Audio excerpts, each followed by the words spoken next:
겠습니다. 창세기 6장 6절입니다. 시작. 여호와께서 땅에 사람을 만든 것을 후회하시며 마음으로 아파하셨습니다. 여호와께서 말씀하셨습니다. 내가 창조한 사람을 땅 위에서 쓸어버릴 것이다.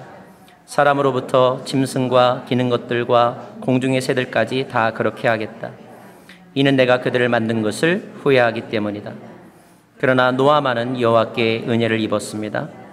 노아의 이야기는 이렇습니다. 노아는 의로운 사람으로 당대의 완전한 사람이었으며 하나님과 동행하는 사람이었습니다. 노아는 세 아들 셈, 함, 야벳을 낳았습니다. 자리에 앉으시면서 이는 하나님의 말씀입니다.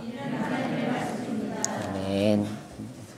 우리가 성경을 일어나서 읽는 것은 하나님의 말씀에 대한 경외심 또 그 존경심에서 이렇게 일어나서 읽는 것이고, 이것은 기독교 공동체의 아주 중요한 전통이기도 했습니다. 그 의미를 여러분 잘 이해해 주시면 좋겠습니다. 사람은 살아가면서 후회할 일은 하지 말아야지 이렇게 몇 번이고 다짐을 하지요. 하지만 살다 보면 후회하지 않을 수 없는 것 같아요. 누구나 후회해 본 적이 있을 것입니다. 요즘에 여러분들이 심각하게 후회하고 있는 내용은 뭔가요? 또 어떤 부분에 있어서 여러분이 처음으로 후회하기 시작한 것은 어떤 사건인가요? 결혼에 대해서 언제 혹시 여러분 후회하는 마음이 생기셨나요? 어떤 분은 신혼여행 끝나고 오면서부터 후회한다고 하는 분도 들어보았습니다. 자녀를 기르면서 자녀 낳은 것을 후회한다 이렇게까지 말하시는 분을 본 적이 있어요. 그러나 대부분 그런 얘기들은 일시적인 경우가 많습니다. 그 정도로 괴롭고 아프다, 힘들었다, 아마 그런 뜻이겠죠. 하지만 드물지만 그 후회가 일시적이지 않고 좀 더 이렇게 장기간이고, 그리고 하나도 개선되지 않는 그런 경우들도 있습니다. 만약에 어떤 사람이 한번 후회가 시작이 되었는데 지금까지 계속 그 후회의 마음을 가지고 산다고 한다면 그 사람의 얼굴 표정은 결코 밝지 않을 것 같아요. 그 사람이 느끼는 행복감도 매우 낮을 거라고 이렇게 생각을 합니다. 그리고 늘 고민을 하겠죠. 내가 언제까지 이렇게 살아야 하나. 인내심의 정도에 따라서 또는 소망이 있느냐에 따라서 그 인내하는 기간에 차이가 있겠지만, 그러나 분명 언젠가는 둘 중에 하나를 선택해야 할지도 모릅니다. 그 둘 중에 하나는 뭘까요? 하나는 후회하는 내 마음을 포기하든지, 아니면 나를 후회하게 만든 그 상황이나 사람을 포기하든지, 둘 중에 하나를 선택해야 할 거예요. 쉽게 말하면 내가 변하든지 아니면 어떤 상황을 바꾸든지, 이렇게 후회하는 마음을 가지고 평생 살아갈 수는 없다는 것입니다. 단지 그것이 괴로워서이기도 하지만 더 본질적으로는 그것이 옳지 않기 때문에, 정의가 아니기 때문에 그렇게 마냥 내버려 둘 수도 없는 것이죠. 성경을 읽으면서 우리가 가끔 고민되는 단어가 나올 때가 있는데, 그 단어 가운데 하나가 뭐냐면 바로 하나님이 후회하셨다라는 말이에요. 6절 말씀 우리가 읽었는데 제가 한번 다시 읽어드릴까요? 여호와께서 땅에 사람을 만든 것을 후회하시며 마음으로 아파하셨다, 이렇게 되어 있습니다. 여기서 사람을 저라고 이렇게 대입해서 놓으면 하나님이 곽성화 이 세상에 태어나게 하신 것을 후회하신다는 거예요. 너무너무 창피하고, 그리고 저도 덩달아 가슴 아픈 일이잖아요. 왜 이런 일이 생겼을까? 또 그때 하나님의 진짜의 마음은 뭘까? 오늘 그 부분을 좀 함께 좀 묵상해 보려고 합니다.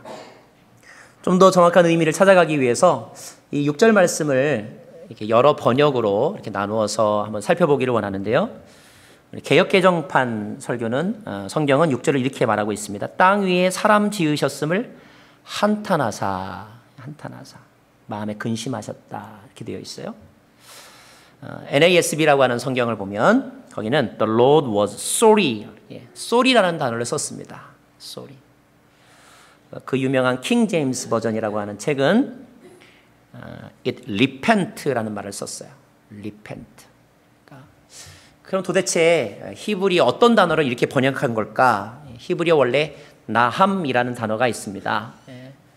나함이라고 하는 단어가 있는데 그 단어를 후회 또는 한탄 또는 sorry 또는 repent 이렇게 번역해서 우리가 이해할 수 있다 이런 뜻입니다.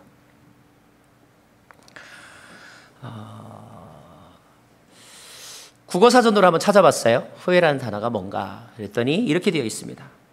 어떤 결정을 잘못한 것에 대해서 슬퍼하는 마음 또는 어떤 것이 바라던 대로 되지 않았을 때 생기는 안타까운 마음 이것을 후회라고 합니다. 그러면 이 단어의 뜻만 잘 생각해 봐도 우리가 두 가지로 나눠 볼 수가 있어요. 첫 번째는 뭐냐면 본인이 뭔가 잘못 선택해서 안타까워하는 일입니다. 예를 들면 일기예보에 내일은 100도쯤 될 것입니다 라고 예보가 나왔는데도 불구하고 그날따라 긴팔 옷을 입고 나온 거예요. 더우니까 땀을 흘릴 수밖에 없죠. 후회합니다. 아우 괜히 긴팔 옷 입고 나왔어. 누구 잘못입니까? 본인의 판단의 잘못이죠. 본인의 결정이 잘못되었기 때문에 그런 어려움을 겪고 그 어려움을 후회한다 이런 뜻입니다. 하지만 또 이런 일도 있어요. 미국은 공공시설이 에어컨이 잘 되잖아요.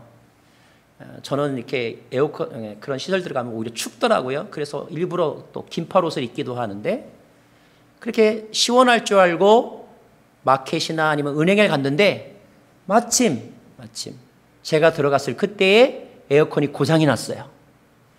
그래서 긴팔 옷을 입어가지고 더더욱이나 막 한증막처럼 더워졌습니다.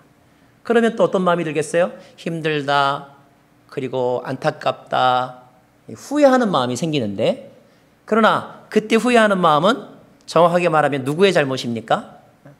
일반적으로 보면 시원할 거라고 예상하고 갔었기 때문에 또 그 예상이 상식적이기 때문에 긴 옷을 입고 간 사람의 잘못이라고 말하긴 좀 그래요. 그것은 예기치 않은 어떤 일이 발생해서 그래서 지금 내가 어려움을 겪고 있기 때문에 생기는 그런 힘든 마음, 안타까운 마음이라고 말할 수 있는 것이죠. 자, 성경에 하나님께서 사람을 만드신 것을 후회하셨다라고 되어 있어요. 그러면 우리는 이렇게 고민할 수 있죠. 하나님이 인간을 만든 것 자체가 잘못된 거야. 하나님이 판단 미스테이크를 한 것입니다. 그럼 하나님이 잘못했다면 하나님은 더 이상 완전하신 분이 아니죠. 이 말은 하나님이 완전하지 않다는 것을 스스로 인정하는 표현인가? 그러나 그 의미보다는 두 번째 경우가 더 많습니다. 무슨 말이냐면 원래 의도와 계획에는 잘못이 없었는데 그 일이 진행되는 과정 가운데 어떤 다른 일로 인하여 그 계획이 얼그러져서 그래서 가슴 아픈 일, 안타까운 일이 발생했다. 그것을 바라보는 하나님의 마음을 표현한 단어가 오늘 바로 사람을 만드신 것을 후회했다 이런 뜻입니다.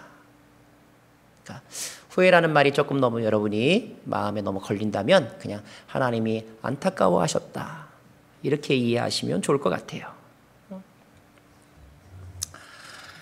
안타깝게 된 인류의 과정을 우리가 창세기를 통해 쭉 살펴보았죠. 특별히 3장과 4장을 통하여서 어떻게 죄라는 것이 들어왔고 인간이 거기에 넘어졌고 또 인간이 계속하여 실수를 반복하는지를 우리는 살펴보았습니다.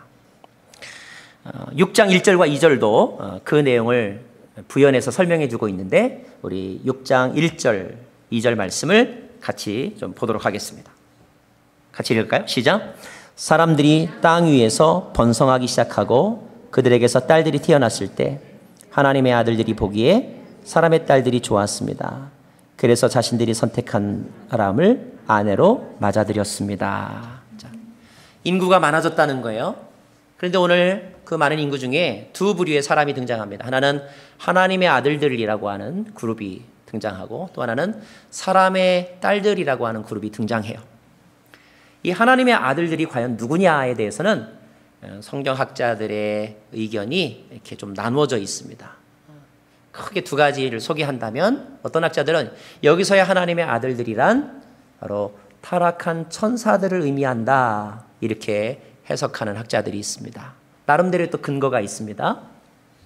그러나 또 한 그룹의 학자들은 여기서 하나님의 아들들이란 셋, 우리가 지난 시간에 배웠죠. 셋이라고 하는 아담의 아들 셋의 후손들을 일컫는다 이렇게 해석합니다. 셋의 후손이라 하면 하나님의 은혜의 자녀, 하나님을 신실하게 섬기는 믿음의 자녀들, 그 가문들을 일컫는 말입니다. 자, 사람의 딸들은 누구를 의미할까요? 사람의 딸들이라고 하는 말은 타락한 인간들의 자손들을 말합니다. 대체적으로는 가인 계열의 후손들을 일컫습니다. 가인의 후손들을 일컫습니다. 그런데 오늘 말씀을 보면 이 하나님의 아들들이 가인의 후손들, 그 딸들과 결혼을 했다는 거예요. 결혼은 좋으니까 했겠죠? 오늘 말씀에도 보면 보기에 좋아 보였더라 이렇게 돼 있어요. 마음이 끌려서, 요즘 말로 하면 콩깍지가 씌어서 결혼했다는 것입니다. 그런데 여러분, 그냥 쉽게 상식적으로 생각을 하면 하나님의 아들들과 사람의 딸들은 서로 비전이 다르고 신앙이 다르고 또 그들의 계보가 다르기 때문에 서로 이렇게 결혼이 자연스러운 관계가 아닙니다. 마치 믿는 사람들은 난 믿는 배우자를 만날 거야 이렇게 생각하는 것처럼 하나님의 아들들은 하나님의 아들들 안에서 자기들의 신앙과 문화가 맞는 사람들 가운데서 결혼하려고 하는 것이 통상이었습니다. 그런데 마치 남과 북이 연합을 하듯이, 경상도와 전라도가 연합을 하듯이, 흑인과 백인이 결합을 하듯이 결혼 관계가 맺혀졌다는 거예요. 좋아 보여서. 이 첫 번째 질문은 이것입니다. 뭐가 좋아 보였을까? 좋았으니까 결혼했겠죠? 근데 과연 뭐가 좋아 보였을까? 그의 성품이 좋아 보였을까? 아니면 그의 외모가 좋아 보였을까? 조건이 좋아 보였을까? 인간 됨됨이가 좋아 보였을까? 우리가 한 번쯤 생각해 보아야 합니다. 또 한 가지, 만약에 이런 결혼을 했다고 한다면 보통 믿음의 사람들은 이런 소망이 있을 거예요. 그래, 믿는 형제 만나기가 너무너무 어려워. 그러니까 꼭 믿음을 갖지 않더라도 사람이 좀 이렇게 성격이 좋고 또 이렇게 어느 정도 준비가 된 사람이라면 그러면 그런 형제하고도 결혼해야지. 내가 결혼해서 이렇게 예수 전하고 그 가정을 하나님께로 인도하면 돼. 이런 선교적 결단을 가지고 이렇게 결혼을 결정하는 경우들도 있잖아요. 그죠? 그래서 만약에 그 사람이 그 며느리로 인하여 또는 그 사위로 인하여 그 집안에 복음이 들어가고 함께 예수 믿는 그런 가정이 되고 구원받는다면 얼마나 좋겠어요. 아마 이 가운데도 그런 기도 제목을 가지신 분들이 있을 것입니다. 그런 간증들도 있고요. 그런데 현실적으로 보면 그런 사람의 예가 그렇게 많지 않습니다. 오히려 대부분은 어떻게 되느냐 하면 이미 가지고 있던 믿음도 흐려지고 믿음 생활도 제대로 할 수 없고 그런 예들이 더 많기조차 합니다. 창세기 6장의 시대에는 어땠을까요? 자, 재미있는 표현이 하나가 있습니다. 4절 말씀 볼까요? 4절 말씀 읽겠습니다. 시작. 당시 그 땅에 네피림이라 불리는 족속이 있었으며 그 후에도 있었는데 그들은 하나님의 아들들이 사람의 딸들에게 가서 낳은 자들이었습니다. 그들은 옛날부터 용사들이었습니다. 쉽게 말하면 이런 말입니다. 하나님의 아들들과 사람의 딸들이 결혼했는데 그 만남으로 태어난 자손들을 보니까 이런 말을 써서 좀 죄송합니다. 쉽게 말하면 품종이 개량되었다는 거예요. 굉장히 아주 체격 조건도 좋고 IQ도 높고 아주 건강하고 힘센 그런 자녀들이 태어났더라는 것입니다. 그래서 이런 걸 보면 어쩌면 아주 환상적인 결합을 한 것 같아요. 우리가 그런 소망하잖아요. 머리 예쁜 여자와 그죠? 머리 좋은 남자하고 결혼해서 그래서 예쁘고 머리 좋은 자녀를 낳는 거. 근데 그런 경우도 있지만 그런 정반대도 가끔 있더라고요. 그죠? 나쁜 점만 골고루 닮아가지고 나오는 경우도 있잖아요. 그죠? 자, 오늘 말씀 보니까 네필이라는 말은 영어로 자이언트라고 번역이 됩니다. 뒤에 보면 용사라는 말도 나오는데 하여튼 굉장히 건강한 우량 아들이 태어났다는 거예요. 그런데 웬걸요? 자, 5절 말씀을 같이 볼까요? 5절 말씀. 시작. 여호와께서 사람의 악이 세상에 가득한 것과 그 마음에 품는 생각이 항상 악하기만 한 것을 보셨습니다. 그렇게 아주 우량 아들이 태어났는데 그들에 의하여서 만들어진 세상은 어떻게 되었는가? 하나님이 보시기에 오히려 더 악해졌고 그 마음의 생각조차도 너무너무 악하더라는 것입니다. 11절 말씀을 보면 세상은 하나님이 보시기에 타락했고 폭력이 난무했다. 폭력을 쓰려면요 힘이 있어야 되잖아요. 그 힘을 쓸 힘이 네피림에게 있었는데 네피림의 족속들이 그 힘으로 건설하고 도와주는 데 쓴 것이 아니라 파괴하고 괴롭히는 데 더 많이 사용하게 되었다. 이런 말입니다. 지난 17일인가요? 미국의 남부 사우스캐롤라이나 한 교회에서 총기 사건이 발생했죠. 흑인 교회였는데 수요일 날 저녁 때 바이블 스터디 하기 위해서 교인들이 모였습니다. 그 자리에서 21살의 백인 청년이 총으로 그 자리에 참석한 사람들을 무차별 사격한 것이었어요. 모두 9명의 사람들이 죽음을 당했습니다. 조사해 봤더니 이 백인 청년은 아주 오래전부터 어떤 마음을 가지고 있었느냐 하면 그 마음의 생각이 흑인들은 이 땅을 더럽힌 족속들이야. 흑인들은 범죄인들이야. 흑인들이 우리들의 일자리를 빼앗았어. 흑인들을 제거해야 돼. 그 마음이 그런 악한 생각으로 가득 차 있었던 사람이었어요. 어이없게도 그 총은 자신의 아버지가 생일 선물로 준 거였대요. 우리 한국인의 정서로는 도저히 이해가 안 되죠? 어떻게 생일 선물로 총을 줍니까? 근데 아마 그 총으로 살인하라고 주지는 않았을 것 같아요. 근데 이 아들은 그 총으로 사람을 무차별 죽였습니다. 그것도 보면은 1시간 동안은요 같이 성경 공부하다가 그랬대요. 그 자리에 있었답니다. 어느 누구도 의심하지 않았고 그런 일이 생겨날 거라고 예상하지 않았는데 그대로 당할 수밖에 없었던 거예요.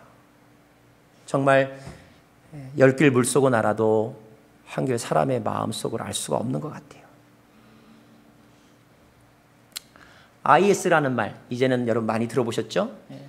IS에서 뭐 기독교인들을 집단적으로 살인하거나 아니면 포로들을 죽이는 장면들이 여러 번 나왔는데 최근에 제가 본 기록에 의하면 요즘은 어떻게 죽이냐, 큰 우리 케이지에다가 사람을 담아가지고요 그대로 기중기로 물속으로 담궈서 익사시켜서 죽입니다. 또 사람을 무릎 꿇어놓고 목에 전선줄을 감아가지고 폭탄을 장치해가지고 폭파시켜서 사람을 죽입니다. 근데 그것을 인터넷으로 다 찍어가지고 동영상으로 다 찍어가지고 인터넷에 올려서 그래서 온천에 마치 자랑스럽게 이야기합니다. 최근에 IS가 이슬람교 경전인 꾸란을 암송하는 대회를 했는데 암송대회 1등 상이 뭐냐면 그들에게 끌려온 여자들 성노예로 상품으로 주는 것이 1등 상이었습니다. 인간이 이렇게 악합니다. 악한 사람만 악한지 아십니까? 여러분, 툴리안 차비진이라고 하는 미국 목사님이 계십니다. 우린 잘 모르지만 미국 복음주의계에서는 널리 알려진 차세대 복음주의자의 리더격이 되는 분입니다. 빌리 그레함 목사님의 외손자이기도 합니다. 그런데 그가 며칠 전에 목사직을 사임하는 그런 발표를 했습니다. 사임의 이유는 그 자신이 성적으로 부도덕한 짓을 했다는 것을 고백했습니다. 과정을 보니까 그의 아내가 불륜을 저질렀는데 그것 때문에 고통당하는 과정 중에 누군가와 상담을 하다가 또 거기에서 본인도 감정의 전이라는 게 있습니다. 전이, 심리학에서 말하는 트랜스퍼레이션, 전이 현상이 일어나서 본인도 거기에 함정에 빠져들게 된 거예요. 이른바 복음주의 계열의 주목받는 목회자였었기 때문에 충격이 굉장히 컸습니다.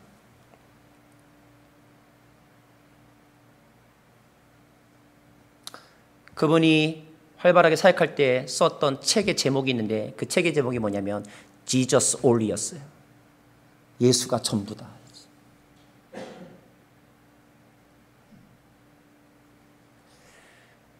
예수님 한 분이면 족하고 예수가 전부라고 고백했던 분이었는데 그러나 어느 순간 그분에게는 예수님이 한 부분에 지나지 않았던 것입니다.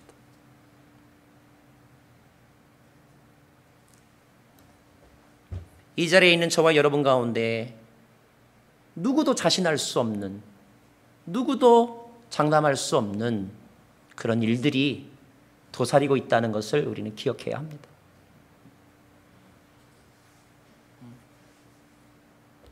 지난 26일 날 미국 연방대법원은 동성결혼 합헌 결정을 내렸습니다. 그래서 세계에서 21번째로 미국도 동성결혼이 합법화된 나라가 되었습니다. 자, 이것이 21세기에 우리가 살고 있는 이 땅 주변에서 일어나고 있는 일들입니다. 세상은 점점 더 악해져 가고 있고 하나님의 기준으로부터 멀어져 가고 있습니다.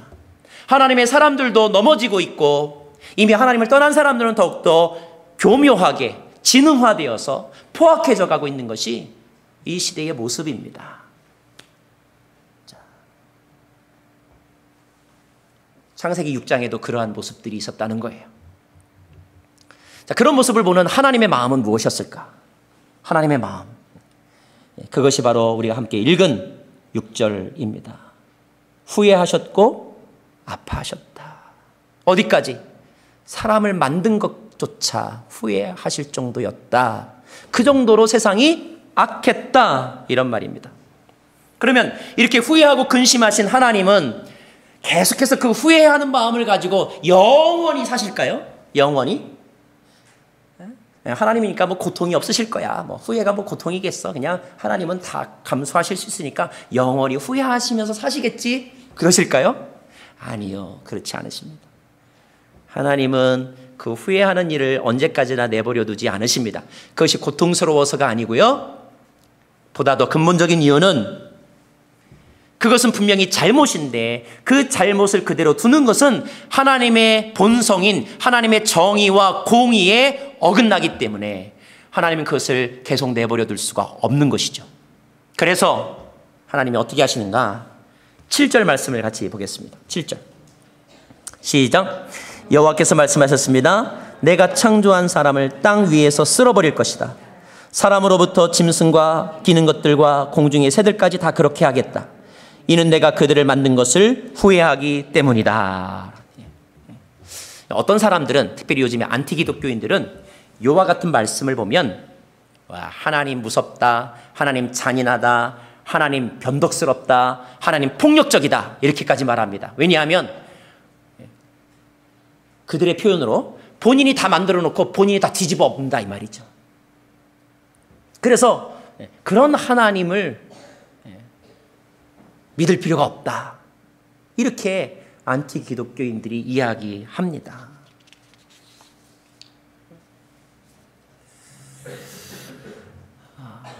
아마 그들 눈에는 그렇게 여겨질 것 같기도 해요. 그런데 여러분, 우리가 성경을 읽으면서 정말 이 표현이 그런 의미일까? 하나님이 내가 모든 것을 다 쓸어버리겠다라고 하는 말씀 속에 담겨져 있는 진짜 하나님의 뜻은 무엇일까? 우리가 이 부분을 좀 더 신중하고 그리고 깊이 묵상해야 할 것 같습니다. 만약에 부모님이 자녀들에게 야, 너 그러려면 나가! 라고 말했다면 그 말을 어떻게 받아들이는 것이 올바른 해석일까 하는 거죠. 말씀을 준비하다가 문득 어린 시절에 보았던 옛날 고전 드라마가 생각이 났어요. 제목은 떠오르지 않지만 이조 시대인가 백제 시대인가 그때 일입니다. 도예가들의 이야기, 고려 청자나 이조 백자를 만들었던 도예공들의 이야기. 지금도 그렇지만 그 당시에 흙을 골라내어서 흙을 빚어서 흙을 구워서 거기에 유기를 바르고 유약을 바르고 초벌구이, 재벌구이를 해가지고 예술품을 하나를 만든다는 것은 굉장히 힘든 일이죠.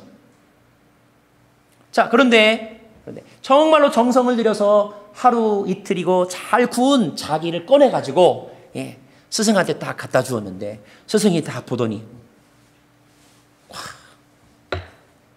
또 보더니 다 깨부수는 거예요.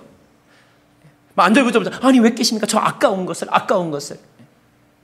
자, 왜 이 도예가는 그렇게 힘들게 빚은 그 자기를 다 깨트리는 것일까요? 그것은 그 도예가의 눈에 완성된 작품이 나오지 않았기 때문인 거죠. 최고의 작품을 만들고자 하는 도예가의 의지가 담겨 있는 것입니다. 요즘에는 작가들도 컴퓨터로 다 글을 쓰지만 예전에는 다 원고지에 글을 쓰잖아요. 원고지. 그럼 여러분 드라마에서 아마 그런 거 많이 보았을 거예요. 원고지에서 작가가 막 글을 씁니다. 글을 쓰다가 어떡합니까? 갑자기 원고지를 쫙 찢어가지고 또 열심히 씁니다. 한자 쓰다 또 어떻게 합니까? 그래서 작가 주변에는 버려진 원고지가 가득합니다. 자, 그런 모습을 보면서 그 작가에게 괴팍하다고 말할 수 있을까요?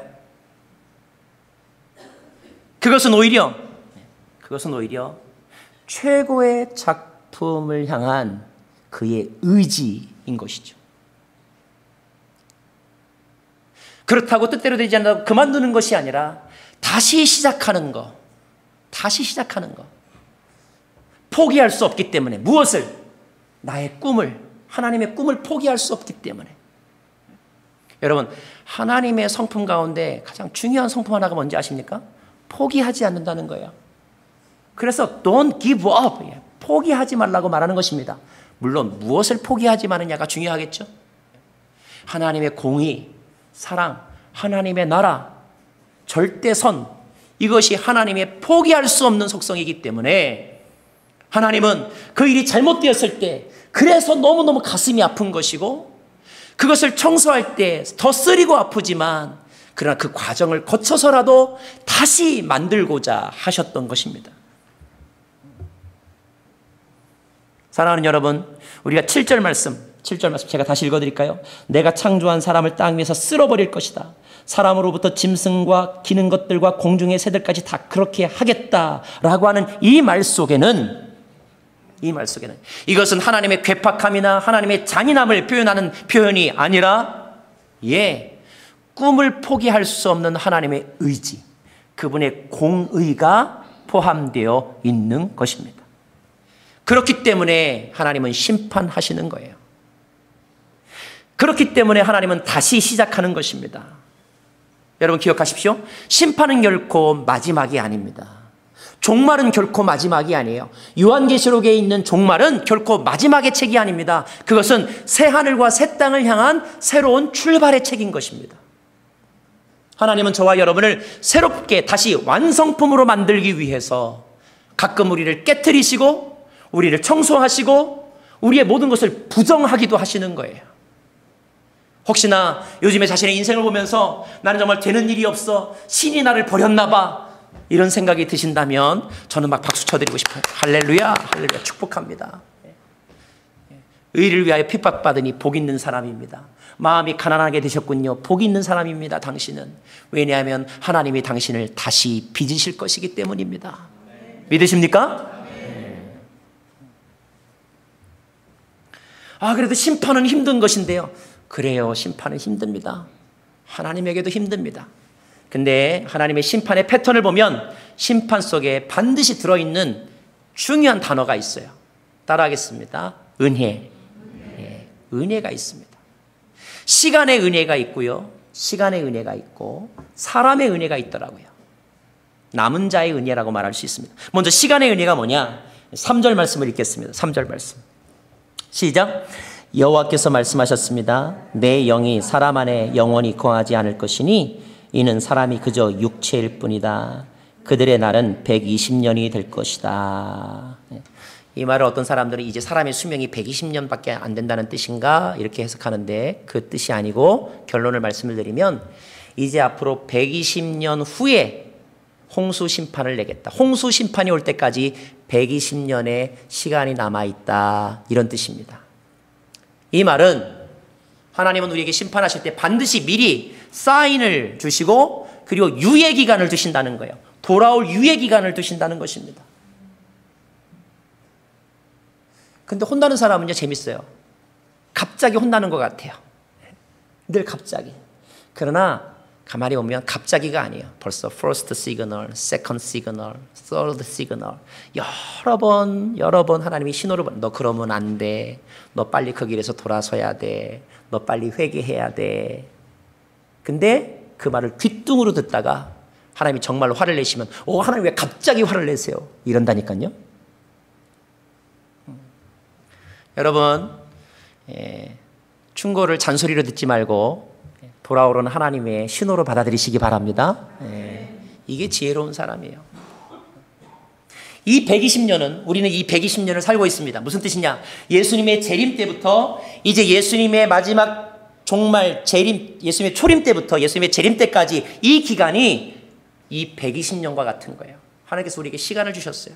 그래서 하나님의 사람은 더욱더 하나님의 사람의 자리를 지켜라. 하나님을 잠시 잃어버렸던 사람은 시험에 빠진 사람은 빨리 돌아와라. 120년 후에 내가 다시 이 세상을 심판할 것이다. 그 책이 바로 요한계시록인 것입니다. 자, 이 시간의 은혜를 여러분 결코 놓치지 마시고 시간의 은혜 속에 회복되시기를 간절히 바랍니다. 두 번째, 남은 자의 은혜가 있다는 거예요. 남은 자의 은혜. 8절 말씀 읽겠습니다. 8절 말씀 시작. 그러나 노아만은 여호와께 은혜를 입었습니다. 7절에서 반드시 뭐라고 그랬어요? 다 심판하겠다고 그랬는데 그러나 예외는 있었더라. 그 예외적인 사람이 누구냐면 노아입니다. 노아. 자, 노아는 어떻게 해서 예외적인 인물이 되었을까? 이제 오늘 우리가 마지막으로 나눌 묵상의 내용입니다. 9절 말씀 읽겠습니다. 9절 시작. 노아의 이야기는 이렇습니다. 노아는 의로운 사람으로 당대의 완전한 사람이었으며 하나님과 동행하는 사람이었습니다. 두 가지 표현이 나옵니다. 당대의 완전한 사람이었다. 그리고 하나님과 동행하는 사람이었다. 여기 당대의 완전하다는 말은 절대적으로 완전하다는 뜻이 아니라 그 시대의 사람들의 수준과 그 시대의 사람들의 도덕성에 비하면 완전하다고 할 만했다. 이런 뜻입니다. 만약에 어떤 사람이 노벨 평화상을 받았다 하면 그 사람은 이 시대의 완전한 사람이다 라고 말할 수 있다는 거예요. 만약에 어떤 사람이 막사이상을 수상하였다. 만약에 어떤 사람이 의사자 선정을 받아서 국가유공자 대우를 받았다라고 한다면 그 사람은 이 시대의 완전한 사람 또는 이 시대의 의인이다 라고 말할 수 있다는 거예요. 2001년도에 일본에서 이수연이라고 하는 젊은이가 전철에 넘어진 사람을 구하고 자기는 미처 전동차를 피하지 못하여 죽었죠. 그래서 그 자리에 공적비가 세워졌죠. 일본 사람들은 그 이수연 군을 의인이라고 말하죠. 그 시대에 완전한 사람이다 이렇게 말할 수 있었다는 거예요. 저는 요즘 그런 생각을 많이 합니다. 우리 그리스도인들이 상식적으로만 살아도 칭찬받겠다.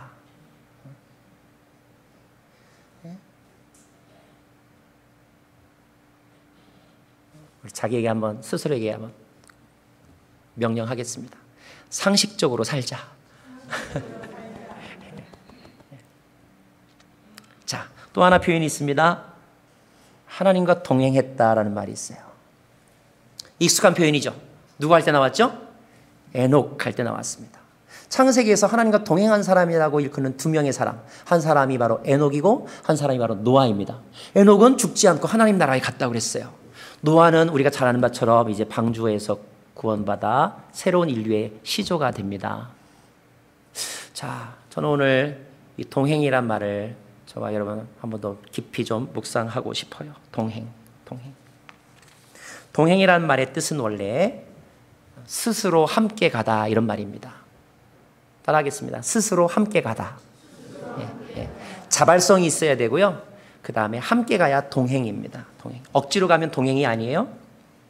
자, 근데 여러분 이 동행이 되려면 방향과 속도가 같아야 됩니다. 맞죠? 방향과 속도가 같으려면 그런 행동을 하려면 이미 마음이 통해야 되고 마음이 하나가 되어야 합니다. 서로에 대한 믿음이 있어야 됩니다. 이 마음이 통한다는 말을 다른 말로 공감이라고 합니다. 영어로 sympathy라고 말하기도 하고 empathy라고 말하기도 합니다. 공감이라는 거예요. 공감. 근데 오늘 말씀해 보면 노아는 하나님과 동행했다. 다시 말하면 하나님과 공감했다 이런 뜻입니다. 그러면 공감했다는 것이 구체적으로 뭔지 다시 설명드릴까요? 하나님이 기분이 좋아가지고 막 웃고 계세요. 하나님이 웃으시는 걸 보면서 옆에 있던 노아도 하나님 되게 기분 좋으신가 보다. 나도 기분이 좋은데 하고 하하하 웃었다는 거예요. 정반대로 하나님이 세상을 보면서 세상이 너무 타락하자 하나님이 가슴을 치면서 후회하고 근심하셨다고 되어 있어요. 노아가 하나님과 공감했다면 노아는 세상을 바라보면서 어떤 마음이 들었다는 거예요? 세상이 왜 저러지? 하나님 마음은 얼마나 아프실까? 노아도 똑같이 후회하고 근심했다는 뜻입니다. 자, 질문. 여러분은 하나님과 동행, 여러분은 하나님과 공감하세요? 우리는 하나님이 내 마음을 공감해 주기를 원합니다. 하나님, 내 아픔과 슬픔을 아시지요? 내 마음 아시지요? 내 상황을 아시지요?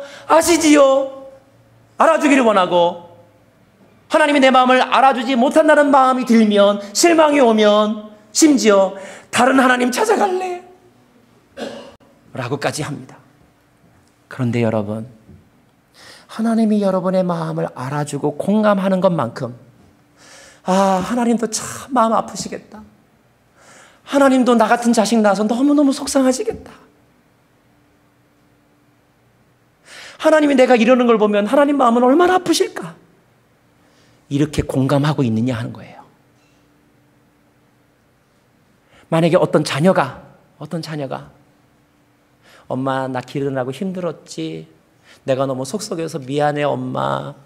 내가 엄마한테 효도할게 라고 말한다면 그것은 엄마의 마음을 공감했기 때문이고 엄마와 같은 입장에 섰다는 뜻이죠.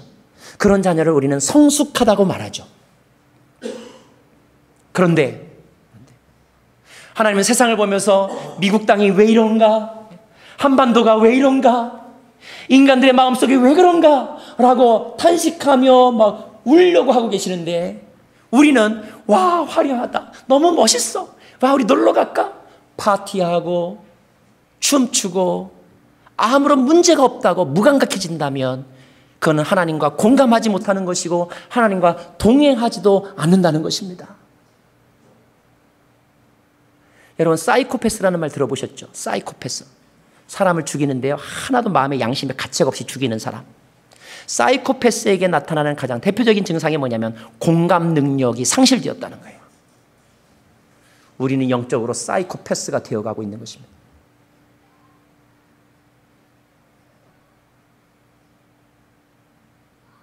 하나님의 마음을 잃어버리고 있는 거예요. 하나님이 이 세상을 다 심판하시지만 어떤 사람을 남기셨는가? 유능하고 완전한 사람? 아닙니다. 하나님의 마음을 공감하여 같이 아파하는 사람, 그 사람이 노아였다는 거예요. 하나님이 울고 계신데 하나님이 울고 계시다는 것을 알자 파티를 멈추고 하나님 옆에 와서 같이 울면서 같이 무릎을 꿇으면서 같이 죄를 뒤집어 쓰면서 하나님 제 마음도 아파요. 그 사람이 바로 노아였기 때문에 하나님은 노아를 남겨두신 것입니다. 사랑하는 여러분, 마지막 심판의 때에도 노아와 같이 남는 자가 있을 것입니다. 우리는 그리스도 안에서 남는 자로 부름받고 초대받은 사람들이죠. 그러나 우리가 예수 그리스도를 믿는다고 하는 말은 단지 심리적인 어떤 확신 상태만을 말하는 것이 아니라 하나님과 공감하고 하나님과 동행한다는 뜻입니다. 그럴 때 우리는 남은 자가 되는 것이고, 포기할 수 없는 하나님은 우리를 통하여 다시 하나님의 나라 새롭게 만들어 가실 것입니다. 누구나 다 대통령에 대하여서 손가락질할 때 참 대통령의 자리도 힘들겠구나, 저 대통령은 얼마나 힘들까, 이런 생각을 할 줄 아는 사람 있어야 하듯이 하나님에게 달라고 하고 하나님의 어떠함에 대해서 분석하고 그리고 평가하기에 앞서서 그런 하나님의 마음은 얼마나 힘드실까. 내가 하나님의 마음을 조금이라도 알 수만 있다면, 하나님의 걱정을 조금이라도 덜어드릴 수만 있다면, 이런 마음을 가진 사람이 심판 가운데 남은 자의 은혜를 누릴 줄로 믿습니다. 바로 저와 여러분이 그 주인공들이 되기를 간절히 바랍니다. 기도하겠습니다. 기도하겠습니다. 에베소서는 우리에게 성령을 슬프게 하지 말라고 했습니다. 성령께서 얼마나 슬퍼하실까. 내 인생을 보고, 우리 공동체를 보고, 이 미국 땅을 보고 얼마나 슬퍼하실까. 세상을 보면 더 악해져 가고 있는데요, 더 이상 참을 수 없는 상태가 되면 하나님은 심판하실 것입니다. 그러나 그때에도 은혜의 시간이 있을 것이고 남은 자의 은혜가 있을 거예요. 저와 여러분이 그런 사람 되기를 위해서 이 시간에 한번 조용히 하나님의 마음으로 이 세상을 보고 여러분 자신을 보는 시간을 갖기를 원합니다. 그리고 하나님의 마음을 느껴보시기 바라요. 하나님의 마음은 지금 어떠하실까? 혹시 하나님이 울고 계시는 것이 보이다면 우리도 함께 울 수 있기를 원합니다. 하나님이 나를 보고 기뻐하신다면 나도 이 시간 같이 기뻐할 수 있기를 원합니다. 하나님에게 집중하십시오. 하나님을 느껴보십시오. 하나님의 마음으로 세상을 보십시오. 하나님,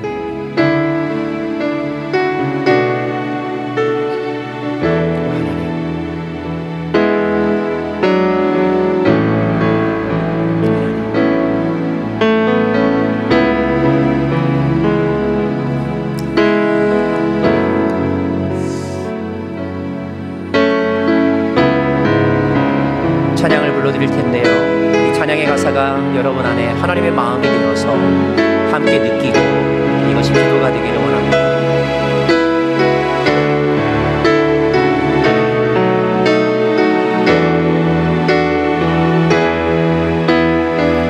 사망의 그늘에 앉아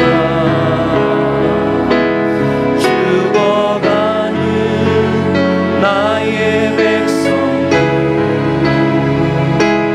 절망과 굶주림에 간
사람들이 죽어가고 있습니다. 주님 눈에는 이 미국이 아닙니다.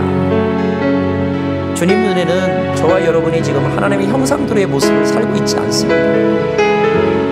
그래서 주님이 너무 가슴 아파하십니다. 주님이 가슴 아파하는 줄 여러분 느끼고 계십니까? 언제까지 우리가 주님의 마음을 아프게 하며 살겠습니까? 성령을 슬프게 하지 않게 사는 것이 우리의 도리입니다. 하나님의 마음을 근심과 후회 가운데 들지 않도록 하는 것이 우리의 사명입니다. 그런 삶 살게 해달라고, 그런 우리의 신앙인의 모습이 되게 해달라고 여러분 다짐하시고 기도하십시다. 이 세상이 바른 길로 가야만 한다고 선포하며 기도하십시다. 모든 것이 질서가 다시 잡히기를 위해서 기도하십시다. 영적인 질서가 잡히고 사회의 질서가 바로 잡히기를 위해서 기도하십시다. 가정의 질서가 바로 잡히기를 위해서 기도하십시다. 질서의 기본은 말씀입니다. 하나님의 말씀으로 돌아가게 해달라고 기도하십시다. 함께 기도하겠습니다. 하나님 아버지 말씀,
하나님 아버지, 하나님의 아들들이 땅의 사람들에게 오히려 전염이 되어서 유혹에 넘어가서 중심을 잃어버려서 점점 더 하나님으로부터 멀어져 가고 넘어지고 수렁에 빠지고 하나님을 무서워하지 아니하고 우리의 가진 바 도덕과 선한 양심을 내팽개치고 그저 인간의 본성과 쾌락을 쫓아 살아가는 시대, 그 시대에 우리도 서 있습니다.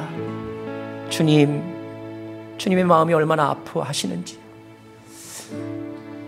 교회를 바라보는 주님의 마음, 미국 땅을 바라보는 주님의 마음, 한국 땅을 바라보는 주님의 마음, 그 주님의 마음을 우리도 함께 느끼며 주님 편에 서는 저희들의 삶이 되기를 간절히 원합니다. 회복시켜 주옵소서. 노아와 같이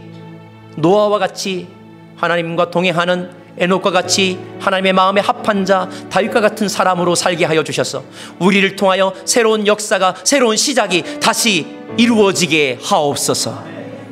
예수님 이름으로 기도합니다. 우리 다 함께 일어나셔서